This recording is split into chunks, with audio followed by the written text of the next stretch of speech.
Olá! Hoje falaremos sobre uma das mais conhecidas histórias contadas por Jesus, a parábola do bom samaritano. Teremos muitas coisas interessantes para aprender nessa parábola, o seu contexto, suas aplicações, então nos acompanhe até o final dessa aula.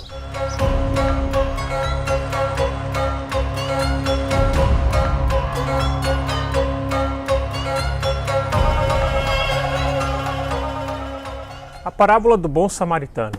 Se você quer conhecer um pouco sobre parábolas, sobre o contexto, como elas foram escritas, uma introdução foi feita no vídeo anterior, então acompanhe aqui na descrição do vídeo. Então antes de eu começar essas parábolas, fique à vontade para retornar ao vídeo anterior. Hoje nós falaremos sobre a mais conhecida das parábolas talvez, dentre as várias, inúmeras, por volta de 40, 42 parábolas que Jesus contou, que é a parábola do bom samaritano.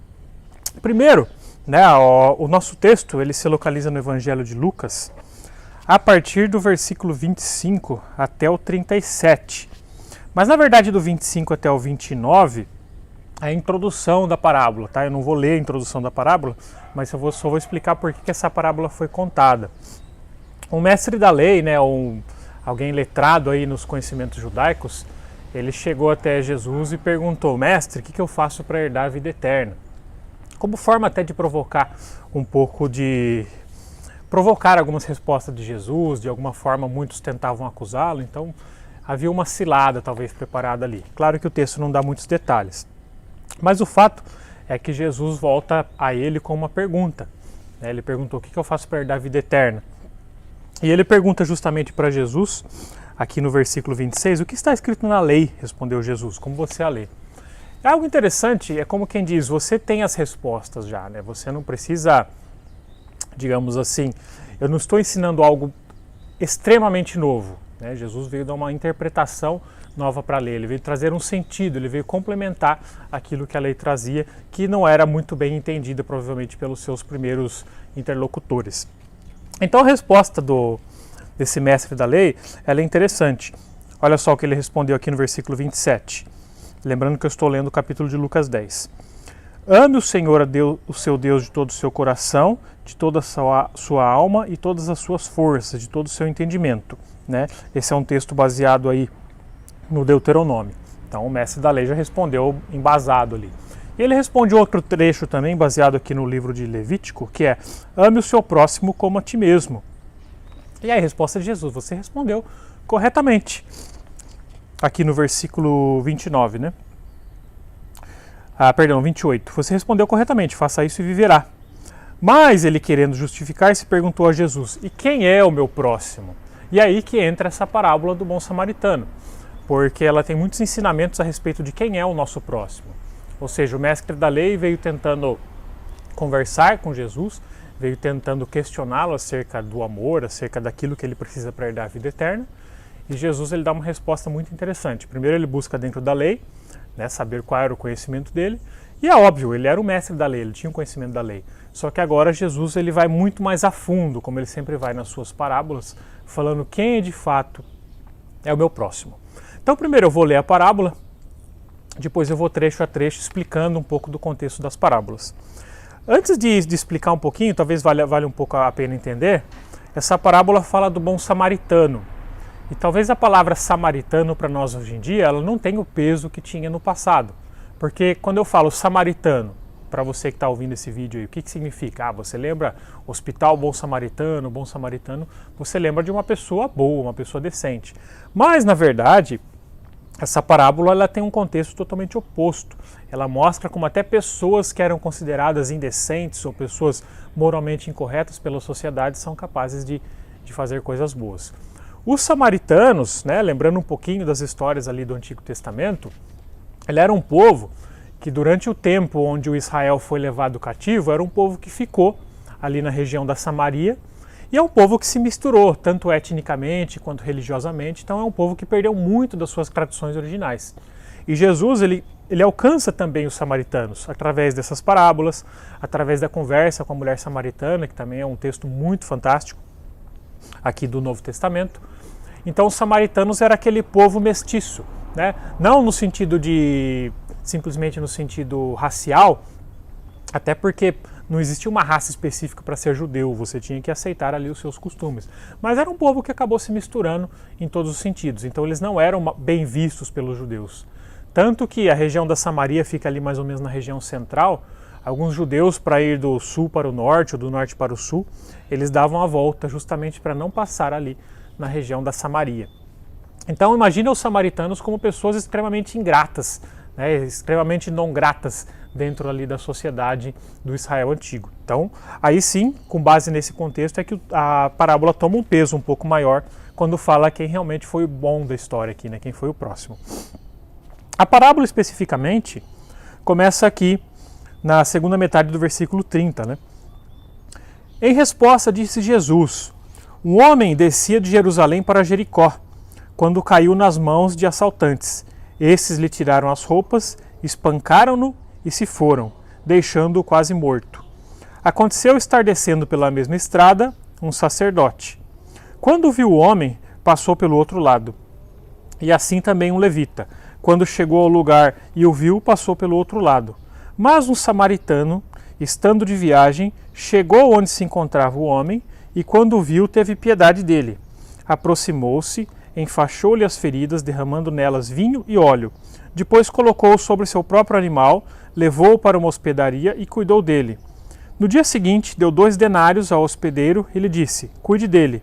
Quando eu voltar, lhe pagarei todas as despesas que você tiver. Qual desses 3 você acha que foi o próximo do homem que caiu nas mãos dos assaltantes? Aquele que teve misericórdia dele, respondeu o perito na lei.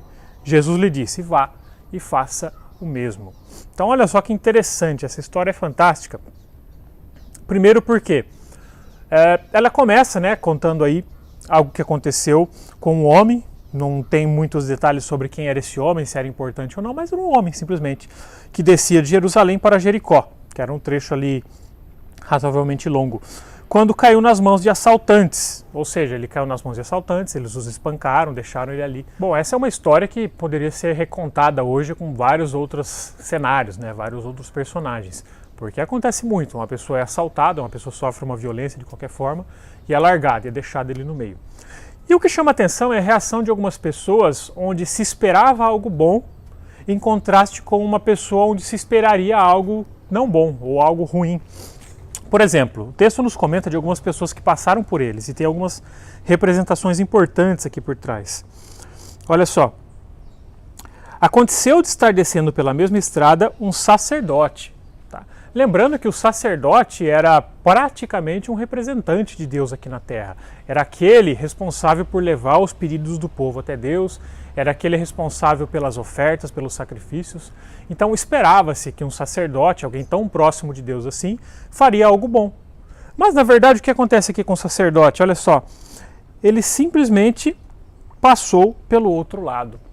Aí eu fico me pensando, talvez quantas vezes nós fazemos o mesmo, né? Nós que se dizemos cristãos, nós vemos alguém em situação lamentável, em situação de rua, em situação de violência, e o que a gente faz? A gente simplesmente ignora, finge que não viu, passa do outro lado.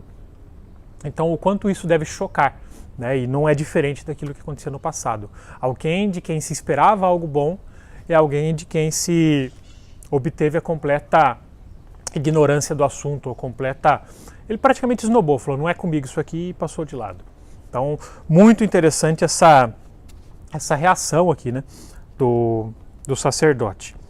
E assim também um levita, quando chegou ao lugar e o viu, passou pelo outro lado. Né? Lembrando que os levitas, né, ou aqueles especiais selecionados da tribo de Levi, eram também pessoas religiosas muito importantes, responsáveis pelos cuidados ali do templo. Né? A tribo de Levi era uma tribo ao qual praticamente era dedicada aos cuidados do templo. Eram aqueles que faziam os preparativos, eram aqueles que cuidavam da parte musical também. Então, alguém muito importante também nesse sentido viu e passou reto. O que será que Jesus quis dizer com isso? Eu não vou aqui extrair coisas que não estão escritas, né, extrair mais uma vez significados ocultos de cada palavra, mas o fato, né, em resumo, é que pessoas importantes ou pessoas de quem se esperaria algo bom não agiram dessa forma. Mas, por outro lado, chegou um samaritano. Lembra do contexto anterior? Samaritano era aqueles de quem religiosamente não se esperaria nada. São aqueles que não têm fé, aqueles que não servem direito a Deus. Talvez os não cristãos do dia de hoje, ou aquelas religiões que misturam o cristianismo com outras coisas que nós cristãos simplesmente ignoramos como se fossem as piores pessoas do mundo. Então olha só que alerta importante. Todos fomos criados à imagem e semelhança de Deus. Não é porque o meu irmão tem uma religião diferente ou tem uma forma diferente da minha que eu tenho que tratá-lo com desprezo. Depois eu vou tentar contextualizar isso numa linguagem mais atual, mas é mais ou menos isso que aconteceu. Então o samaritano era aquele de quem você não esperava nada, né? Era aquele que não tem a mesma religião que você, é aquele que crê num Deus um pouco diferente daquilo que você crê talvez, mas é aquele a quem chama a nossa atenção aqui na parábola. Mas um samaritano, né, versículo 33, estando de viagem, chegou onde se encontrava o homem e quando viu, teve piedade dele. E aí entra algumas coisas interessantes. Talvez piedade todos têm. Você está passando ali, você vê alguém em situação complicada, você demonstra a sua piedade, você sente essa piedade. Só que não basta sentir, né? O mundo está doente, o mundo está sofrendo de várias enfermidades. E sentir simplesmente pena, infelizmente não adianta, né? Por mais que eu sinta pena da condição do mundo, essa condição não vai mudar se eu não fizer nada. Então aí entram as questões interessantes a partir do verso 34, que é a questão da ação. Aproximou-se, ou seja, foi para perto daquilo que estava acontecendo, daquele que estava necessitado, enfaixou-lhe as feridas, derramando nelas vinho e óleo. Ou seja, ele não só chegou perto, como também enfaixou e derramou produtos ali caríssimos, mais usados necessariamente também com o propósito de limpar ali as suas feridas, né? Uma espécie de desinfetante antigo, né? Ou antibacteriano antigo, que a gente sabe que o álcool tem esse efeito também. Então o vinho e o azeite tinham esse propósito também de limpar as feridas. Isso é muito interessante. Depois colocou sobre o seu próprio animal, levou-o para uma hospedaria e cuidou dele. Ou seja, não só tomou a ação, chegou perto do homem, tocou-lhe as feridas, né, cuidou dele ali, mas também usando o seu próprio animal, levou ele até uma hospedaria ali perto. Quantas lições preciosas só nessa primeira parte. Como se não bastasse, né, esse gesto de bondade aqui do samaritano, no dia seguinte, né, ele passou ali cuidando do viajante que foi assaltado, versículo 35. No dia seguinte, deu 2 denários ao hospedeiro e lhe disse: cuide dele, quando eu voltar, lhe pagarei todas as despesas que você tiver. Então olha só que interessante, ele cuidou dele naquele momento, né? Ele continuou a sua viagem no dia seguinte, para onde ele precisava ir, mas ainda assim ele teve a preocupação de deixar um extra, de deixar uma moeda a mais, para que o hospedeiro pudesse continuar a recuperação dele, e ainda deixou prometido: olha, se por acaso, né, eu pagarei todas as despesas que ele tiver quando eu voltar, ou seja, se gastar mais do que isso ainda, eu ainda volto e cumpro com a minha palavra. Quantas lições preciosas de onde menos se esperava a bondade. Tudo isso, lembrando, para mostrar quem é o seu próximo. Então a grande lição que fica, né, antes de eu ler os versículos finais, é que o seu próximo não é o seu coleguinha da igreja simplesmente, não é o coleguinha daquele seu grupo, mas o seu próximo é qualquer pessoa criada à imagem e semelhança de Deus. Qualquer ser humano na face dessa terra é o seu próximo. Isso, meus caros, num contexto nos dias de hoje, onde o racismo está tão em voga, né, as pessoas brigam por etnias, brigam por raças, brigam por religião, e Jesus dando essa grande lição, dizendo que nós devemos amar o nosso próximo como a nós mesmos, só que o nosso próximo não é o nosso coleguinha que pensa igual a gente. O nosso próximo é aquele cara que você não espera nada, é aquele cara que te ofende, é aquele cara que muitas vezes não gosta da sua religião, mas você tem que tratá-lo com dignidade, como todo ser humano merece. Olha quão preciosas essas lições. E aí, claro, né, vem a pergunta de Jesus aqui agora. Qual desses 3 você acha que foi o próximo do homem que caiu nas mãos dos assaltantes? E aí o mestre da lei respondeu aqui no versículo 37. Aquele que teve misericórdia dele, respondeu o perito na lei. Jesus disse: vá e faça o mesmo. Ou seja, ele conhecia a resposta, né? Ele sabia que tem que amar o próximo, mas faltou para ele essa lição de humildade, essa lição forte, mostrando quem de fato é o próximo. Porque talvez os mestres da lei eram muito conhecidos por falarem assim de uma forma muito, talvez falarem de forma muito coesa, muito coerente no seu discurso, mas talvez lhes faltasse essa prática do amor e essa prática do respeito ao próximo. Ok? Bom, essa é a grande parábola do bom samaritano. Espero que tenha sido abençoador para a sua vida, assim como sempre tem sido abençoador para a minha vida preparar essas lições. Desejo que Deus o abençoe ricamente. Antes de encerrar, eu gostaria de orar por você, pela sua vida nesse momento. Amado e bondoso Deus, obrigado, Senhor, pelo momento que o Senhor nos concede desse breve estudo, Pai, sobre a tua parábola. Obrigado, Senhor, por tão grande ensinamento em nossas vidas, por tão grandes lições, Pai, que nos são passadas através dessa história do bom samaritano. Que possamos, Pai, a respeito disso, sermos pessoas que observem melhor aqueles que estão ao nosso redor, que não ignoremos aquele que tem passado dificuldade, que o Senhor abra o nosso coração, Pai, para que nós conheçamos a realidade do mundo e para que nós possamos abençoar a vida das outras pessoas também. Obrigado, Senhor, por tudo, é que eu te peço encarecidamente no nome de Jesus. Amém. Que Deus abençoe ricamente, não deixe de curtir esse vídeo e compartilhar se foi útil para você, se abençoou a sua vida. E obrigado pela sua atenção. Que Deus o abençoe ricamente e uma excelente semana.